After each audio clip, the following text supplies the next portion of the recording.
नमस्कार दोस्तों, स्वागत है आप सभी का let's crack NTA UGC net YouTube channel पर। मेरा नाम है शुभेंदु और चलिए स्टार्ट करते हैं।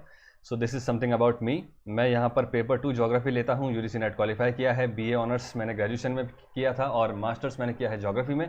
फॉर्मर ज्योग्राफी ट्रेनर था मैं KVEDU कुमार भारत एजुकेशन पर। मेरा मोर देन 2 ईयर्स का टीचिंग एक्सपीरियंस है और मैं एक वॉइस आर्टिस्ट भी हूँ। अब बहुत सारे स्टूडेंट्स और एस्पिरेंट्स पूछते हैं कि सर आपके वीडियोस कहाँ देखें, अब हमें आपके वीडियोस नहीं दिख रहे हैं। तो आप अगर जो भी मेरे वीडियो अभी इस वक्त देख रहे हैं तो यहाँ पर आपको इस चैनल पे इस जगह टैप करना पड़ेगा। अगर आपने सब्सक्राइब नहीं किया है तो सब्सक्राइब कर लीजिए। जब यहाँ पर आप टैप करेंगे तो आप सीधा इस चैनल के पेज पे खुल जाएंगे, होम पेज पे। यहाँ पर आपको टैप करना है तो ये है प्लेलिस्ट पेज। जैसे ही आप टैप करेंगे तो यहाँ पर आपको प्लेलिस्ट पेज दिखेगा और यहाँ पर आपको सारे वीडियोस दिख जाएंगे अलग अलग नेम के हिसाब से। जैसे ज्योग्राफी का मेरा आपको दिख जाएगा यहाँ पर, इसके अलावा पॉलिटिकल साइंस का भी है, हिस्ट्री का भी है। तो ज्योग्राफी का आप यहाँ से देख सकते हैं। आपको प्लेलिस्ट पे जाना है और फिर आपको ये सारे वीडियोस एक सॉर्टेड वे के अंदर दिख जाएंगे। ठीक है, तो कोई कन्फ्यूजन नहीं। पहले आपको यहाँ टैप करना है, फिर आपको यहाँ जाना है प्लेलिस्ट पे और सीधा फिर यहाँ पे आना है।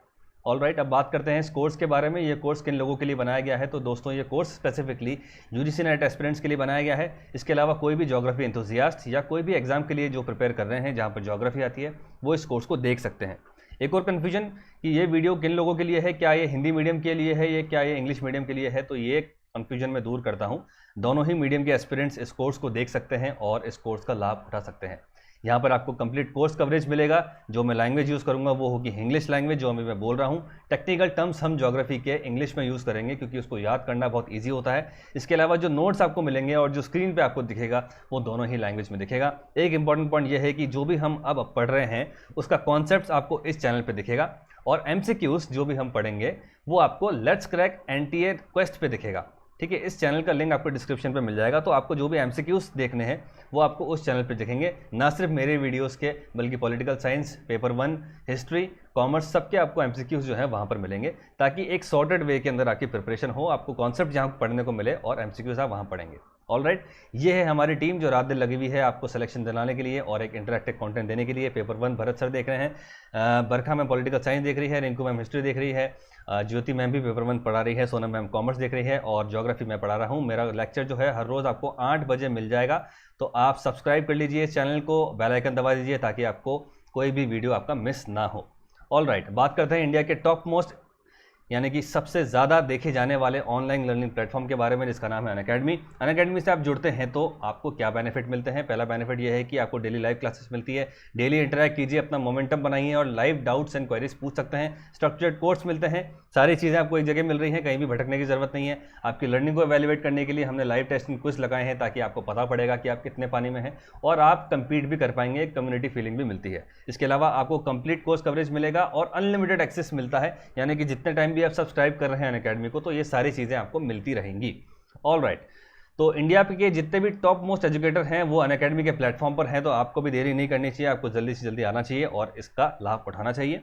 ऑल राइट, तो बात करते हैं अब कौन कौन से कोर्सेज चल रहे हैं। जैसे कॉमर्स का चल रहा है, पेपर 1 का चल रहा है, ज्योग्राफी का चल रहा है और आने वाले समय में और भी आपको कोर्सेज देखने को मिलेंगे। तो स्टे ट्यून रहिए चैनल पर। इसके अलावा बात करते हैं कि अनअकैडमी पे सब्सक्राइब कैसे करें। सबसे पहले आपको लर्निंग ऐप डाउनलोड करना है अनअकैडमी का। उसके बाद आपको अपना गोल सेलेक्ट करना है। जैसे यूजीसी नेट, आपसे पूछा जाएगा कि आपको कितने मंथ्स के लिए सब्सक्राइब करना है। तो मेरा पर्सनल सजेशन है कि दोस्तों आप 24 मंथ्स के लिए जाइए क्योंकि ये मोस्ट इकोनॉमिकल है और मोस्ट लॉजिकल है। एग्जाम साल में 2 बार होता है, सिलेबस बहुत बड़ा है, 3 महीने या 6 महीने के अंदर सिलेबस कवर नहीं हो सकता। इसलिए एक ज़्यादा बड़े ड्यूरेशन का अगर आप लेते हैं तो आप ना सिर्फ नेट बल्कि JRF भी निकाल लेंगे।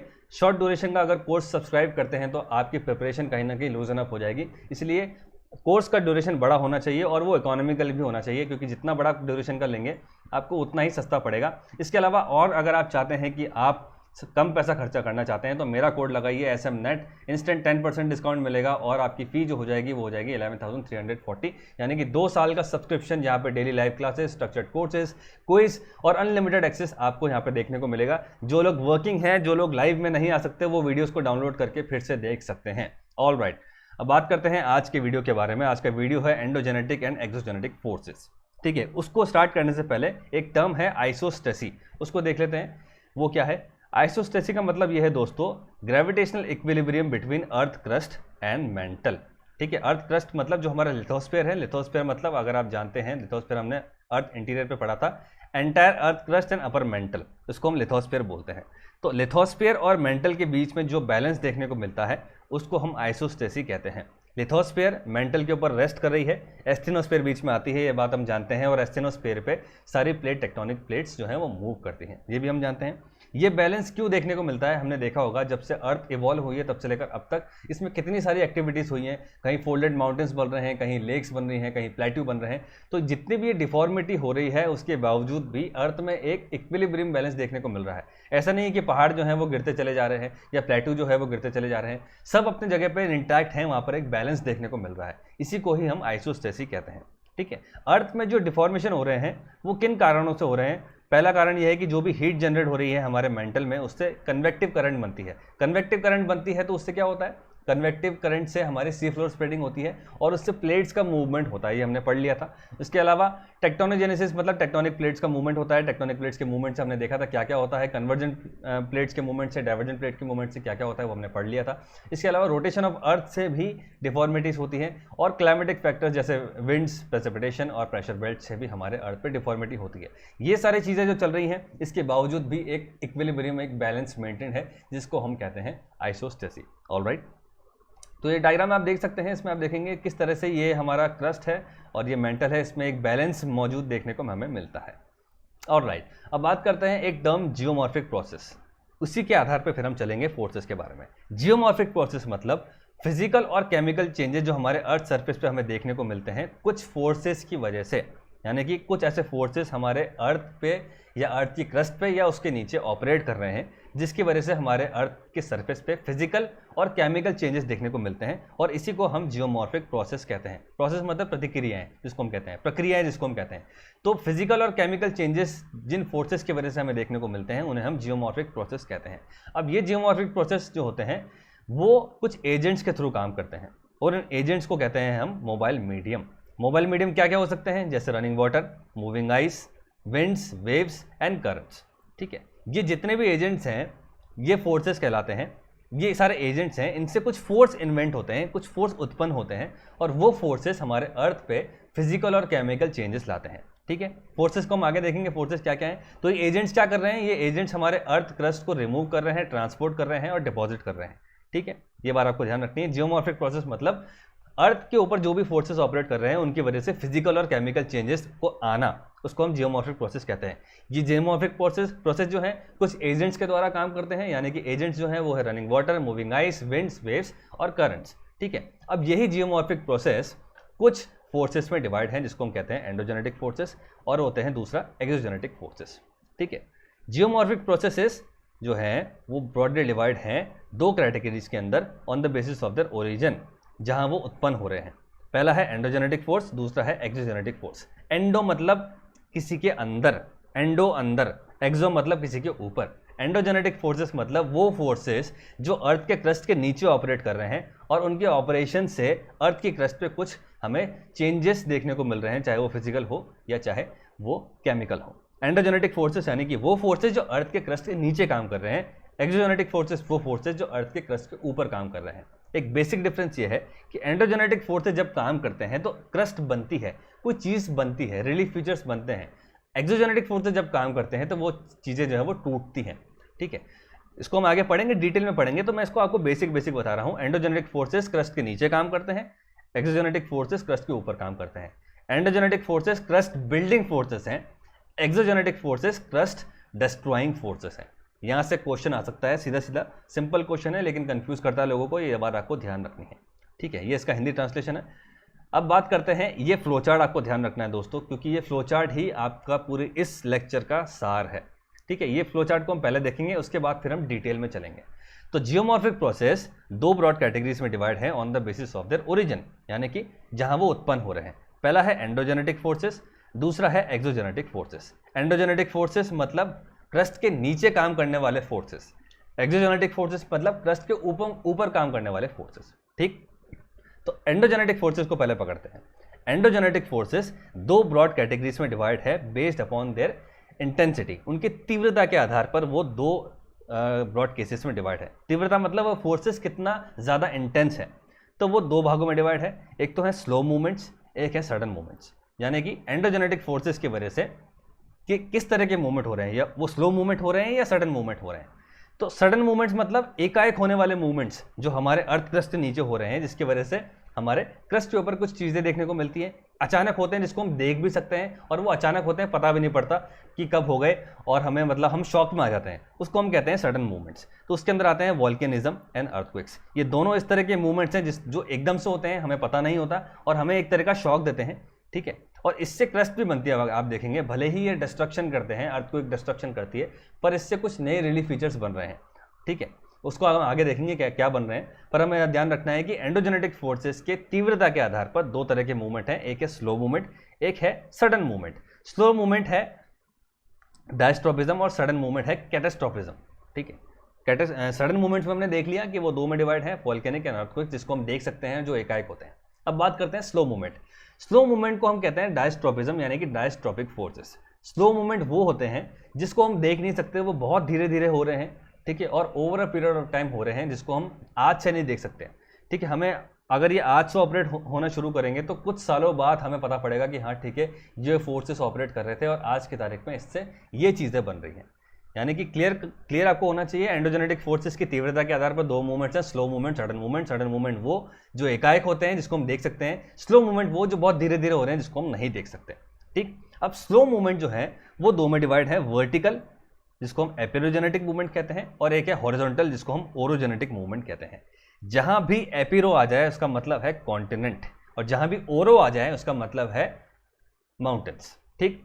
एपिरोजेनेटिक मूवमेंट्स मतलब कॉन्टिनेंट बिल्डिंग मूवमेंट्स, यानी कि कॉन्टिनेंट्स के ऊपर कुछ चेंजेस देखने को मिल रहे हैं, कॉन्टिनेंट्स के कुछ मूवमेंट देखने को मिल रहे हैं। ओरोजेनेटिक मूवमेंट्स मतलब माउंटेन बिल्डिंग फोर्सेस, यानी कि इन फोर्सेस से माउंटेन्स बन रहे हैं। ये बार आपको ध्यान रखनी है, एग्जाम में क्वेश्चंस आ सकते हैं कि डायस्ट्रोपिज्म जो है, यानी कि डायस्ट्रोपिक मूवमेंट्स के दो पार्ट क्या है, vertical and horizontal. Vertical movement में आते हैं orogenetic movements, continent building movements, और हॉरिजॉन्टल में आते हैं ओरोजेनेटिक मूवमेंट्स, सॉरी, वर्टिकल में आते हैं एपिरोजेनेटिक मूवमेंट्स, यानी कि कॉन्टिनेंट बिल्डिंग मूवमेंट्स, और हॉरिजॉन्टल में आते हैं orogenetic movements, mountain building movements. ओरो जहां भी आएगा मतलब है माउंटेन बिल्डिंग, और एपिरो जहां भी आएगा उसका मतलब है कॉन्टिनेंटल बिल्डिंग। अब ये फिर भी और आगे जाके डिवाइड है, जैसे कॉन्टिनेंटल बिल्डिंग जो है वो दो भागों में डिवाइड है, अपवर्ड एंड डाउनवर्ड मूवमेंट्स, और ओरोजेनेटिक मूवमेंट जो है वो डिवाइड है tensional forces and compressional forces, इसको हम देखेंगे, ठीक है। फिलहाल हम इसको एक बार फिर से रिवाइज कर लेते हैं कि एंडोजेनेटिक मूवमेंट जो है वो किन भागों में डिवाइड है। एंडोजेनेटिक मूवमेंट जो है वो दो भागों में डिवाइड है, slow movement and sudden movement. Sudden movement मतलब एकाएक होने वाले, जिसको हम जानते हैं volcanoes and earthquakes. Slow movement मतलब जिसको हम देख नहीं सकते, जो बहुत सालों से चल रहे हैं और जिसका रिजल्ट हमें कुछ सालों बाद पता पड़ता है। तो ये दो भागों में डिवाइड है, एपिरोजेनेटिक एंड ओरोजेनेटिक। एपिरोजेनेटिक वर्टिकल है, ओरोजेनेटिक हॉरिजॉन्टल है। एपिरोजेनेटिक कॉन्टिनेंटल बिल्डिंग फोर्स है, ठीक है, और ओरोजेनेटिक माउंटेन बिल्डिंग फोर्स है। अब ये एपिरोजेनेटिक मूवमेंट जो है वो दो भागों में डिवाइड है, अपवर्ड मूवमेंट और डाउनवर्ड मूवमेंट, जिसको हम देखेंगे आगे कि क्या है अपवर्ड मूवमेंट, डाउनवर्ड मूवमेंट। और हॉरिजॉन्टल जो है हमारा ओरोजेनेटिक जो है, उसके अंदर दो तरह के मूवमेंट देखने को मिलते हैं, एक है फोर्स ऑफ टेंशनल, यानी कि टेंशनल फोर्स, और दूसरा है कंप्रेशनल फोर्स। इन दोनों में फर्क क्या है, ये डायग्राम आप देखेंगे। टेंशनल फोर्स जो होते हैं दोस्तों वो अपोजिट डायरेक्शन में काम करते हैं, ठीक है, यानी कि एक दूसरे के विपरीत काम करते हैं। Compressional forces towards each other काम करते हैं, यानी कि एक दूसरे की तरफ काम करते हैं। ये बात आपको ध्यान रखनी है, ठीक है। अब इसका एक नेक्स्ट स्लाइड में आपको इसका एक एडवांस वर्जन बताऊंगा, जिसमें आपको पता पड़ेगा कि भाई टेंशनल फोर्सेस से क्या हो रहा है और कंप्रेशनल फोर्सेस से क्या हो रहा है, क्योंकि एट द एंड हम पढ़ रहे हैं जियोमॉर्फिक प्रोसेस। जियोमॉर्फिक प्रोसेस मतलब फिजिकल और केमिकल चेंजेस अर्थ के कुछ मूवमेंट की वजह से जो हमारे अर्थ क्रस्ट पे देखने को मिलते हैं। तो ये दोनों फोर्सेज जो हैं, एंडोजेनेटिक चाहे एक्सोजेनेटिक, इन दोनों फोर्सेज से हमारे क्रस्ट पे कुछ हमें चेंजेस देखने को मिलते हैं, तो वो अब हम आगे देखेंगे। तो ये क्लियर है एंडोजेनेटिक मूवमेंट्स। अब थोड़ा सा हम देख लेते हैं एक्सोजेनेटिक मूवमेंट्स को, ठीक है।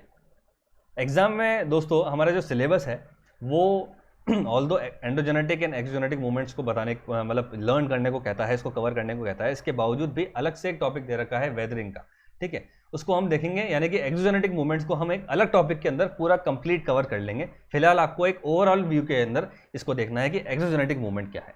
एक्सोजेनेटिक मूवमेंट, एक्सो यानी कि क्रस्ट के ऊपर काम करने वाले मूवमेंट्स, ठीक है, इसको हम कहते हैं एक्सोजेनेटिक मूवमेंट्स। तो ये तीन भागों में डिवाइड है, weathering, erosion and deposition. Weathering मतलब जब रॉक्स पर या हमारे अर्थ क्रस्ट पर सर्दी, मौसम, सर्दी, गर्मी, रेनफॉल, कोल्ड, ठीक है, हीट, इन सब की जब मार पड़ती है तो उसका हम वेदरिंग कहते हैं, जिसकी वजह से ये रॉक्स टूटने लगती हैं, ठीक है। जब ये रॉक्स टूट जाती है तो ये अपनी जगह छोड़ देती है, जिसको हम कहते हैं इरोजन, और फिर ये जो है पार्टिकल जो है जहाँ जाके इकट्ठा हो जाते हैं उसको हम कहते हैं डिपोजिशन।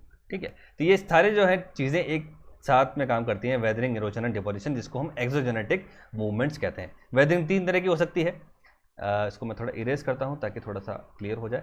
वेदरिंग जो है वो 3 तरह की हो सकती है, फिजिकल, केमिकल एंड बायोलॉजिकल, जिसको हम कवर करेंगे बाद में। इरोजन जो है वो अलग अलग एजेंट्स के थ्रू हो सकता है, रनिंग वाटर के थ्रू हो सकता है, ग्राउंड वाटर के थ्रू हो सकता है, ग्लेशियर्स के थ्रू हो सकता है, वेव्स एंड करंट्स के थ्रू हो सकता है, और विंड्स के थ्रू भी हो सकता है। इसके अलग से हम लैंडफॉर्म्स भी पढ़ेंगे जो हमारे सिलेबस में है, जैसे फ्लूवियल लैंडफॉर्म्स, ग्लेशियल लैंडफॉर्म्स, ठीक है, इस तरह के लैंडफॉर्म्स पढ़ेंगे। डिपोजिशन भी फिर इन्हीं की तरह होता है। तो कुल मिला के मोटा मोटा आपको ध्यान रखना है कि अर्थ के अंदर यानी कि जियोमॉर्फिक प्रोसेस चल रहे हैं, और ये जियोमॉर्फिक प्रोसेस जो है वो 2 तरह के फोर्सेस से ऑपरेट करते हैं। 2 तरह के फोर्सेस, दोनों अलग अलग है। एंडोजेनेटिक फोर्सेस क्रस्ट के नीचे काम करते हैं, ठीक है, एक्सोजेनेटिक फोर्सेस क्रस्ट के ऊपर काम करते हैं। एंडोजेनेटिक फोर्सेस जो है वो 2 भागों में डिवाइड हैं, उनकी तीव्रता के आधार पर, स्लो मूवमेंट्स और सडन मूवमेंट्स। सडन मूवमेंट जो एकाएक होते हैं, जिसके अंदर आते हैं volcanoes and earthquakes. Slow movement के अंदर वो मूवमेंट्स आते हैं जो बहुत धीरे धीरे हो रहे हैं, जिसके अंदर आते हैं ओरोजेनेटिक एंड एपिरोजेनेटिक। ओरो मतलब माउंटेन, एपिरो मतलब कॉन्टिनेंट्स। ओरोजेनेटिक मूवमेंट्स के अंदर 2 तरह के मूवमेंट देखने को मिलते हैं, ये डायग्राम आप देखेंगे, टेंशनल एंड कंप्रेशनल। टेंशनल मतलब जब फोर्सेस विपरीत दिशा में काम कर रहे हैं, कंप्रेशनल मतलब जब फोर्सेस सेम डायरेक्शन में काम कर रहे हैं। और ओरोजेनेटिक के अंदर 2 तरह के मूवमेंट देखने को मिलते हैं, upward movement and downward movement. This is clear. अब आगे बढ़ते हैं। तो अब हम बात करेंगे एंडोजेनेटिक मूवमेंट के बारे में, ठीक है, क्योंकि हमने ये तो देख लिया है, सॉरी, हमने सडन मूवमेंट्स तो देख लिया है। अब हम बात करेंगे एंडोजेनेटिक के स्लो मूवमेंट्स के बारे में, यानी कि डायस्ट्रॉपिक मूवमेंट्स के बारे में। हमने सडन मूवमेंट्स देख लिए थे, हमने वोल्केनिक इरप्शंस और अर्थक्वेक देख लिए थे, इसको मैंने कहा था ये कैटास्ट्रॉपिक मूवमेंट्स भी कहलाते हैं। तो अब हम बात करते हैं डायस्ट्रॉपिक मूवमेंट्स, यानी कि स्लो मूवमेंट्स। स्लो मूवमेंट 2 में डिवाइड है, एपिरोजेनेटिक, ओरोजेनेटिक। ओरोजेनेटिक के अंदर आते हैं टेंशनल एंड कंप्रेशनल फोर्सेस, और एपिरोजेनेटिक के अंदर आते हैं upward and downward movement. Emergence and subsidence क्या होता है इसको मैं आगे बताऊंगा। अभी आपको फोकस करना है इस पर, ओरोजेनेटिक मूवमेंट पर, ठीक है। इसको थोड़ा मैं इरेज करता हूं ताकि थोड़ा सा आपको क्लियर हो जाए, थोड़ा सा मैसी ना लगे।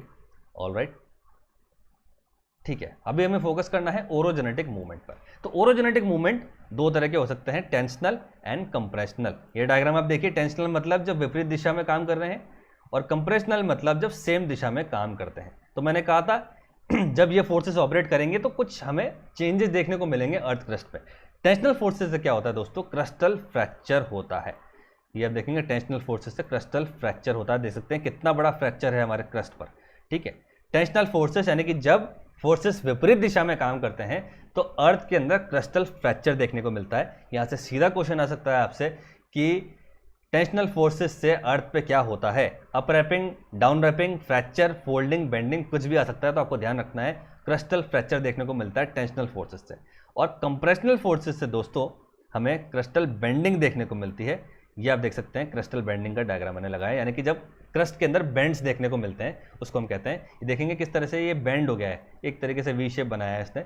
तो यह बात आपको ध्यान रखनी है। ओरोजेनेटिक मूवमेंट्स 2 तरह के होते हैं, tensional forces, compressional forces. Tensional forces opposite दिशा में काम करते हैं, जिससे क्रिस्टल फ्रैक्चर होते हैं। आप देख सकते हैं इस तरह के फ्रैक्चर हो रहे हैं, ठीक है। और कंप्रेशनल फोर्सेस जो विपरीत दिशा में काम नहीं करते, एक दिशा में काम करते हैं, जिससे क्रिस्टल बेंडिंग होती है, जिससे फोल्ड्स बनते हैं, ठीक है। फोल्ड्स एंड रैप्स बनते हैं। रैपिंग 2 तरह की हो सकती है, up warping and down warping. Warping और फोल्ड्स के अंदर फर्क है दोस्तों, दोनों सेम है, ठीक है। इस तरह की रैपिंग जब बनती है इसको हम कहते हैं warping and folding. Warping and folding में फर्क क्या है कि रैपिंग जो है वो बहुत बड़े एरिया को कवर करती है। जब बहुत बड़े एरिया में इस तरह से जो है बेंडिंग देखने को मिलती है उसको हम कहते हैं रैपिंग, और जब कभी छोटे एरिया में इस तरह की हमें रैपिंग देखने को मिलती है तो इसे हम कहते हैं फोल्ड्स, ठीक है। फोल्ड्स भी आपके सिलेबस में एक अलग से एक टॉपिक मेंशन किया हुआ है अर्थ मूवमेंट्स के अंदर, सिस्मिसिटी, फोल्ड्स एंड फॉल्ट्स। तो फोल्ड्स एंड फॉल्ट्स को दोस्तों हम एक अलग कंप्लीट टॉपिक बनाएंगे और उसको हम डिटेल में पढ़ेंगे, क्योंकि फोल्ड्स बहुत तरह के हो सकते हैं, रिकम्बेंट फोल्ड, ठीक है, आइसोक्लाइनल फोल्ड, एंटीक्लाइनल फोल्ड, तो उसको हम अच्छे से डिटेल में पढ़ेंगे। फिलहाल आज हम पढ़ेंगे सिर्फ एंडोजेनेटिक एंड एक्सोजेनेटिक फोर्सेस के बारे में। तो I hope this is clear कि ओरोजेनेटिक फोर्सेस 2 तरह के, tensional forces, compressional forces. Tensional forces opposite direction में काम करते हैं, जिससे क्रिस्टल फ्रैक्चर होता है। क्रिस्टल फ्रैक्चर से क्रिस्टल फ्रैक्चर होता है, जिससे up warping, sorry, crystal fracture होता है। और कंप्रेशनल फोर्सेस जो होते हैं वो टुवर्ड्स ईच अदर काम करते हैं, जिससे क्रिस्टल बेंडिंग होती है। बेंडिंग 2 तरह से हो सकती है, अप रैपिंग, डाउन रैपिंग और फोल्ड्स के द्वारा, ये हम देख सकते हैं, ठीक है। This is clear. ये इसका रियल लाइफ डायग्राम है, आप देख सकते हैं टेंशन से बन रहे हैं फ्रैक्चर्स, कंप्रेशन से बन रहे हैं रैप्स या बेंडिंग या फोल्ड, कुछ भी कहें, ठीक है। बेंडिंग के 2 टाइप्स होते हैं, रैपिंग एंड फोल्ड, ठीक है, बात आपको ध्यान रखनी है। अब बात करते हैं हम, ये जो मैंने बात की थी कि भाई टेंशनल फोर्सेस से क्या बन रहे हैं, कंप्रेशनल फोर्सेस से क्या बन रहे हैं। टेंशनल फोर्सेस से मैंने कहा कि क्रिस्टल फ्रैक्चर होता है, फ्रैक्चर के अंदर आते हैं फॉल्ट्स। तो फॉल्ट जो है दोस्तों वो इस तरह के हो सकते हैं, normal faults, reverse faults, strike slip faults, horst graben. ठीक है, इसको हम डिटेल में पढ़ेंगे अच्छे से। और कंप्रेशनल फोर्सेस जहां पर फोर्सेस टुवर्ड्स ईच अदर काम करते हैं तो उससे होती है क्रिस्टल बेंडिंग। ठीक है, बेंडिंग के अंदर आते हैं रैपिंग एंड फोल्ड्स। और फोल्ड जो होते हैं वो उसके सब टाइप देख सकते हैं, symmetric fold, asymmetric fold, recumbent fold, overthrust folds and nappe. ठीक है, इसको हम डिटेल में पढ़ेंगे। तो फिलहाल आपको ये ध्यान रखना है, ये एक इतना बड़ा डिटेल डायग्राम आप देख सकते हैं, तो इससे आपको क्लियर हो जाएगा कि इसको मैं फिर से आपको रिवाइज कराता हूँ कि सब चीज़ क्रिस्टल क्लियर होना बहुत ज़रूरी है। ठीक है, हमने पढ़ा जियोमॉर्फिक प्रोसेस। जियोमॉर्फिक प्रोसेस मतलब वो प्रोसेसेस जिनकी वो प्रोसेसेस जो हमारे अर्थ पे ऑपरेट कर रहे हैं, जिससे फिजिकल एंड केमिकल चेंजेस देखने को मिल रहे हैं। और वो फिजिकल और केमिकल चेंजेस दो फोर्सेस से आते हैं, पहला है एंडोजेनेटिक फोर्सेस, दूसरा है एक्सोजेनेटिक फोर्सेस। ठीक, एंडोजेनेटिक फोर्सेस अर्थ के क्रस्ट के नीचे काम करते हैं, एक्सोजेनेटिक फोर्सेस अर्थ के क्रस्ट के ऊपर काम करते हैं। एंडोजेनेटिक फोर्सेस दो भागों में डिवाइड हैं तीव्रता के आधार पर, यानी कि sudden forces and slow movements. Sudden forces के अंदर आते हैं volcanic activities and earthquakes. Slow movements के अंदर आते हैं एपिरोजेनेटिक एंड ओरोजेनेटिक फोर्सेस। एपिरोजेनेटिक मूवमेंट्स के अंदर आते हैं अपवर्ड एंड डाउनवर्ड, यानी कि कॉन्टिनेंट का अपवर्ड उठना और डाउनवर्ड जाना, जिसको मैं बताऊंगा आगे। और ओरोजेनेटिक के अंदर आते हैं दो तरह के forces, tensional and compressional forces. Tensional forces जो फोर्सेस अपोजिट डायरेक्शन में काम कर रहे हैं, जब ये अपोजिट डायरेक्शन में काम करते हैं तो बनते हैं क्रिस्टल फ्रैक्चर्स, और फ्रैक्चर्स के अंदर आते हैं फॉल्ट्स। ठीक है, और जब फोर्सेस टुवर्ड्स ईच अदर काम कर रहे हैं, यानी कि टुवर्ड्स ईच अदर काम कर रहे हैं, तो उससे बनते हैं क्रिस्टल बेंडिंग। अब बेंडिंग के अंदर आते हैं रैप्स एंड फोल्ड्स, ये हमने देख लिया था। एक्सोजेनेटिक फोर्सेस के अंदर हमने देख लिया कि वेदरिंग, इरोजन एंड डिपोजिशन आता है। ये है हमारे क्रिस्टल बिल्डिंग फोर्सेस, ये है हमारे क्रिस्टल डिस्ट्रॉइंग फोर्सेस। ये बात आपको ध्यान रखनी है। ठीक, ऑल राइट। अब हम एंडोजेनेटिक फोर्सेस को थोड़ा डिटेल में देख लेते हैं, ये क्या है। जो भी मैंने बोला है वही सब यहाँ पे चीज़ें लिखी हुई है, कुछ पॉइंट्स आपको ध्यान रखने पड़ेंगे। जैसे एंडोजेनेटिक फोर्सेस क्या है, ये फोर्सेस वो हैं जो क्रस्ट के अंदर काम कर रहे हैं, विद इन द अर्थ काम कर रहे हैं। ये दो तरह के हो सकते हैं, horizontal and vertical. In forces जब ये ऑपरेट करते हैं तो अर्थ क्रस्ट पे हमें अलग अलग रिलीफ फीचर्स देखने को मिलते हैं, जैसे माउंटेन बनता है, प्लेट्यू बनता है, प्लेन्स बनते हैं, लेक्स बनते हैं, फॉल्ट्स बनते हैं, फोल्ड्स बनते हैं। इनके फैक्टर्स क्या क्या हैं, यानी कि किन फैक्टर्स से ओरिजिनेट हो रहे हैं। Thermal conditions of the earth, वही जो रेडियो एक्टिव हीट है हमारी, और कन्वेक्टिव करंट्स है। इसके अलावा contraction and expansion of rocks, इसकी वजह से भी काम करते हैं। और तीव्रता के आधार पर मैंने बताया कि एंडोजेनेटिक फोर्सेस दो भागों में डिवाइड हैं, sudden forces and diastrophic forces. Sudden forces के अंदर आते हैं हमारे वॉल्केनोस एंड अर्थक्वेक्स, और डायस्ट्रॉपिक फोर्सेस के अंदर आते हैं हमारे epeirogenetic continent building forces and orogenetic mountain building forces. ठीक है, क्लियर। ये बार बार मैं इसलिए रिपीट करा रहा हूं ताकि आपको याद हो जाए। सडन फोर्सेस पढ़ते हैं। ठीक है, सडन फोर्सेस में मैंने वो बताया कि वो फोर्सेस जो एकाएक ऑपरेट कर रहे हैं, जिसकी वजह से मैसिव डिस्ट्रक्शंस देखने को मिलता है। ठीक है, जिसके अंदर आते हैं वॉल्केनिक इरप्शंस एंड अर्थक्वेक। ये फोर्सेस भले ही मैसिव डिस्ट्रक्शन कर रहे हो, पर फिर भी ये कंस्ट्रक्टिव फोर्सेस कहलाएंगे, क्योंकि आप देख सकते हैं वॉल्केनिक इरप्शन जब होते हैं तो उससे बनते हैं volcanic plateaus, for example Deccan plateau of India, Columbian plateau of USA, lava plains. ठीक है, अर्थक्वेक जब इरप्ट होता है, अर्थक्वेक जब होता है तो उससे फॉल्ट्स बनते हैं, फ्रैक्चर्स बनते हैं, जिसकी वजह से लेक्स बनते हैं। तो फिर भी अगर ये डिस्ट्रक्शन भी कर रहे हैं तो ये कंस्ट्रक्टिव फोर्सेस में आएंगे, आपको कंफ्यूज नहीं होना है। सडन मूवमेंट्स यानी कि जितने भी एंडोजेनेटिक फोर्सेस हैं, जिसमें सडन मूवमेंट्स हो चाहे डायस्ट्रॉपिक फोर्सेस हो, एंडोजेनेटिक फोर्सेस हमेशा कंस्ट्रक्टिव फोर्सेस होते हैं, ये वो डिस्ट्रक्टिव फोर्सेस नहीं होते। फिर दूसरा हम बात करें तीव्रता के आधार पर, जो है वो डायस्ट्रॉपिक फोर्सेस हैं। वो फोर्सेस जो बहुत ही ज़्यादा स्लोली काम कर रहे हैं, जिसको हम नहीं देख सकते, उनका इफेक्ट हम थाउजेंड्स ऑफ ईयर्स के बाद जाके देख सकते हैं। ये भी कंस्ट्रक्टिव फोर्सेस के अंदर आते हैं, और इनसे भी हमारे अर्थ पे माउंटेन, प्लेट्यू, प्लेन्स वगैरह बनते हैं। तो ये एंडोजेनेटिक फोर्सेस के कुछ हमने पॉइंट्स देख लिए। ठीक है, ये इसका हिंदी ट्रांसलेशन है, अगर आप चाहें तो पॉज करके देख सकते हैं। ठीक है, अब बात करते हैं कि भाई जो हमारे डायस्ट्रॉपिक फोर्सेस हैं, जो बहुत धीरे धीरे काम करते हैं, वो भी दो में डिवाइड हैं। सडन फोर्सेस तो हमने देख लिया है कि वॉल्केनोस और अर्थक्वेक्स आते हैं। डायस्ट्रॉपिक फोर्सेस जो हैं वो दो में डिवाइड हैं, वो हैं हमारे लेजर पॉइंटर ले लेते हैं ताकि थोड़ा सा इजी हो जाए। Endogenetic forces and epeirogenetic forces and orogenetic forces. Epeirogenetic forces, epeiro continent building, orogenetic मतलब माउंटेन बिल्डिंग। ठीक है, तो एपिरोजेनेटिक के कुछ पॉइंट्स देखते हैं। एपिरोस मतलब कॉन्टिनेंट, जेनेसिस मतलब ओरिजिन। ठीक है, तो इसलिए इसको कहा जाता है कॉन्टिनेंट बिल्डिंग। एक इसके अंदर इंपॉर्टेंट पॉइंट दोस्तों ये है कि एपिरोजेनेटिक फोर्सेस जो हैं वो हमेशा अक्रॉस द रेडियस काम करते हैं, एक्ट अलॉन्ग द रेडियस। ये रेडियल मूवमेंट्स हैं। ठीक है, ये बात आपको ध्यान रखनी है। ऑलराइट, ओरोजेनेटिक मूवमेंट है वो टेंजेंटियल मूवमेंट्स हैं, उसको मैं आगे जब कवर करूँगा तो फिर से बोल दूंगा। तो यहाँ से क्वेश्चन फिर से आ सकता है कि epeirogenetic movements are tangential movements, radial movements, ठीक है। कुछ भी इसके अलावा दो कुछ ऑप्शन आप लगा सकते हैं, अपवर्ड मूवमेंट, डाउनवर्ड मूवमेंट। तो आपको ध्यान रखना है कि एपिरोजेनेटिक मूवमेंट्स एक रेडियल मूवमेंट है, क्योंकि ये फोर्सेज जो हैं वो रेडियस के थ्रू काम करते हैं, एक्ट अलॉन्ग द रेडियस, ठीक है। और ये जो है दो भागों में डिवाइड है, हमने देखा था अपवर्ड मूवमेंट, डाउनवर्ड मूवमेंट। ये बात आपको ध्यान रखनी है, upward movement and downward movement, ठीक है। तो अपवर्ड मूवमेंट भी थोड़ा सा सब डिवाइड है दो पार्ट के अंदर। अपवर्ड मूवमेंट मतलब कॉन्टिनेंट्स का अप हो जाना या डाउन हो जाना, ठीक है। तो अपवर्ड मूवमेंट दो तरह से हो सकता है, यानी कि अपलिफ्टमेंट ऑफ पूरा कॉन्टिनेंट हो जाए, या कॉन्टिनेंट्स के जो कोस्ट लाइन है वो ऊपर की तरफ हो जाए। और जब कॉन्टिनेंट के कोस्ट लाइन ऊपर की तरफ जाते हैं तो उसे हम कहते हैं इमर्जेंस, ठीक है। यहाँ से क्वेश्चन आ सकता है कि भाई अकॉर्डिंग टू एपिरोजेनेटिक मूवमेंट्स इमर्जेंस क्या है। इमर्जेंस है कॉन्टिनेंट के कोस्ट लाइन का ऊपर की तरफ जाना, और अपलिफ्टमेंट है सिर्फ कॉन्टिनेंट का ऊपर जाना। ये बात आपको ध्यान रखनी है। इसी तरह से डाउनवर्ड मूवमेंट भी दो तरह के हैं, सबसिडेंस एंड सबमर्जेंस। सबसिडेंस मतलब कॉन्टिनेंट का नीचे जाना, और सबमर्जेंस मतलब कॉन्टिनेंट की जो कोस्ट लाइन है उनका नीचे जाना। इसमें आपको कंफ्यूज नहीं होना है। एपिरोजेनेटिक मूवमेंट्स कॉन्टिनेंट बिल्डिंग मूवमेंट्स, ठीक है, और ये है act along the radius, radial movements कहा जाता है। ये दो तरह के होते हैं, upward movement, downward movement. Upward movement जो है वो दो तरह से हो सकता है, या तो कॉन्टिनेंट ऊपर चला जाएगा, या कॉन्टिनेंट्स की जो कोस्ट लाइन है वो ऊपर चले जाएंगे। अगर कॉन्टिनेंट ऊपर जाता है तो उसे हम कहते हैं अपलिफ्टमेंट, ठीक है, लेजर पॉइंटर, ठीक है, अपलिफ्टमेंट। और जब हमारा कॉन्टिनेंट के जो हमारे कोस्ट लाइन है वो ऊपर जाते हैं तो उसे हम कहते हैं इमर्जेंस, ठीक है। इसी तरह से डाउनवर्ड मूवमेंट में आते हैं सबसिडेंस एंड सबमर्जेंस। जब कॉन्टिनेंट्स जो है पूरा कॉन्टिनेंटल एरिया जो है वो नीचे की तरफ जा रहा है तो उसे हम कहते हैं सबसिडेंस, और जब कॉन्टिनेंट के कोस्ट लाइन जो है वो नीचे की तरफ जाते हैं तो उसे हम कहते हैं सबमर्जेंस, ठीक है। That is clear. अब ओरोजेनेटिक मूवमेंट हमने देखा था दो तरह के होते हैं, tensional forces and compressional forces है। अब यहाँ देख सकते हैं टेंशनल फोर्सेस अपोजिट डायरेक्शन में काम करते हैं, compressional forces towards each other काम करते हैं। टेंशनल फोर्सेस से क्या होता है क्रिस्टल फ्रैक्चर। क्रिस्टल फ्रैक्चर से क्या बनते हैं, फॉल्ट्स। और कंप्रेशनल फोर्सेज से क्या होता है, क्रिस्टल बेंडिंग।